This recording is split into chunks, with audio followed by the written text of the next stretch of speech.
नेता भाषण नहीं अब झांसा देते हैं, सत्ताधारी आशा नहीं निराशा देते हैं, मंत्री स्वर्ण बताकर कांसा देते हैं, बोरे के बोझ से नहीं नेताओं के वादों से रीढ़ टूटती है, अंग्रेज नहीं अब पुलिस कूटती है, डाकू नहीं सरकार लूटती है। नमस्कार दोस्तों, EPS 95 मिनिमम पेंशन को लेकर जो दिल्ली में आंदोलन चल रहा था वो फिलहाल स्थगित हो गया, लेकिन दोस्तों इस बार का जो आंदोलन रहा वह ऐतिहासिक रहा है। खुद अशोक कमांडर जी ने बताया है कि इस बार के आंदोलन में काफ़ी सांसदों का उन्हें समर्थन मिला है। खुद हेमा मालिनी जी इसको पर्सनली देख रही है। इस बार श्रम मंत्री भूपेंद्र यादव जी ने और निर्मला सीतारमण जी ने भी इसका समर्थन किया है और काफ़ी आश्वासन दिया है कि इसको लेकर जल्दी से जल्द मंत्रालय और EPO के साथ में बातचीत की जाएगी और जल्दी कोई निर्णय लिया जाएगा मिनिमम पेंशन को बढ़ोतरी करने को लेकर। जी हाँ दोस्तों, जो मांग चली आ रही है कि मिनिमम पेंशन जो अभी 1000 है इसको बढ़ाकर कम से कम 7500 प्लस दिया जाए, तो दोस्तों ये मांग अब पूरे जोरों शोरों पर है। और जो ये आंदोलन रहा है इसमें इस बात पर पुरजोर दिया गया है। काफ़ी पेंशनर ने अपनी बात रखी है, अपना वक्तव्य रखा है और इसको सांसदों ने समर्थन किया है। काफ़ी सांसद इस आंदोलन में सम्मिलित हुए, उन्होंने अपनी बात रखी और संसद में इसको अपना वक्तव्य रखने में और अपनी बात रखने का उन्होंने पुरजोर जो है सिफारिश की है। तो दोस्तों ये आंदोलन काफ़ी ऐतिहासिक रहा है। इस आंदोलन से जुड़ी काफ़ी वीडियो झलक किया है, इस वीडियो में हम देखेंगे। आप भी इस झलकियों को देखिए, इस आंदोलन का आप समर्थन करिए ताकि ये आंदोलन अपने अंतिम चरण पर पहुंचे और जो मिनिमम पेंशन है EPS 95 की इसको अंतिम निर्णय पर पहुंचे और सभी को जो है मिनिमम पेंशन मिलने लग जाए, जो बढ़ाकर कम से कम 7500 प्लस DA कर दिया जाए। तो चलिए दोस्तों वीडियो में डिटेल में देखिए आंदोलन से जुड़ी हुई कुछ झलकियाँ।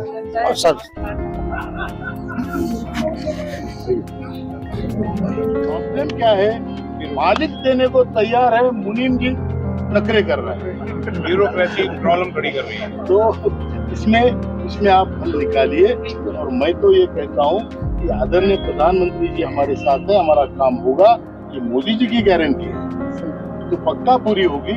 और इसलिए हम आपके जो आपने विनती की है पेंशन वापस लेने की, उस पर हम जरूर विचार करेंगे। आशीर्वाद से 250 MP के पत्र के पास में, लेकिन हमारी सबसे बड़ी समस्या ये है कि जब हम BJP के MPs के पास में जाते हैं तो कहते हैं आप तो मोदी जी से मिलके आए, मोदी जी की आपकी बात जो है उन्हें पता है, आप बिल्कुल चिंता मत कीजिए, आपका काम है। लेकिन जो है हमारी आवाज़ जो है कहीं दब जाती है। सबसे बड़ी अड़चन इसमें जो ढाल है वो है EPF।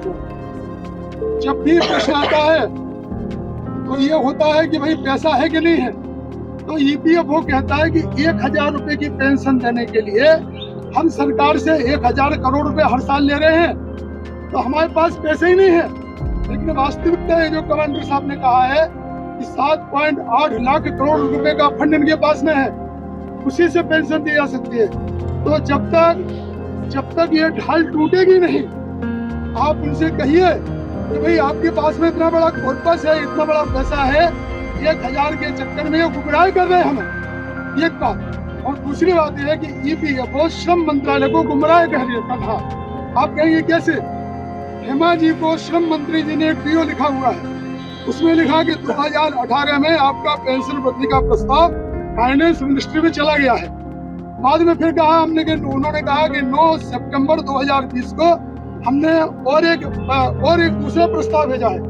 बाद में फिर कहा कि आज हम रिमाइंडर दे रहे हैं। माननीय श्रम मंत्री जी वो DO लिखते समय कह रहे हैं कि आपका प्रस्ताव है और ये जो है फाइनेंस मिनिस्ट्री में पेंडिंग है, लेकिन वही दूसरी ओर श्रम राज्य मंत्री केली जी कह रहे हैं कि मिनिमम पेंशन वृद्धि का कोई प्रस्ताव नहीं है। एक और बात आपके श्री चरणों में कहना चाहेंगे, जो हायर पेंशन का मुद्दा है इतना बड़ा मुद्दा नहीं है, उसमें EPF मिस इंटरप्रिटेशन कर रहा है। अधिकारी बैठे हुए हैं, वो चाहते हैं कि सरकार को हम जो है उनको इस बात का मोदी जी की प्रतिमा को नुकसान पहुंचाना चाहता है। कई वर्षों से मैं खुद आपका जो विषय है इसको लेके सरकार के पास मांग कर रही हूँ। संसद में भी कई बार इस विषय को मैंने उठाया, तो मांग है बिल्कुल, उसको मेरा समर्थन है, मेरा सपोर्ट है। हमेशा यही कहा है कि निश्चित रूप से आपका ये जो पैसा आपने पूरा जो आपका सर्विस का जो पीरियड था, इसमें पेंशन के लिए जो एक ईपीएफओ को आप जमा करते थे, वो निश्चित रूप से आज आपको जो आपकी मांग है वो हिसाब से मिलना चाहिए पेंशन के रूप में, क्योंकि आज जो पेंशन का अमाउंट मिलता है वो निश्चित रूप से कम।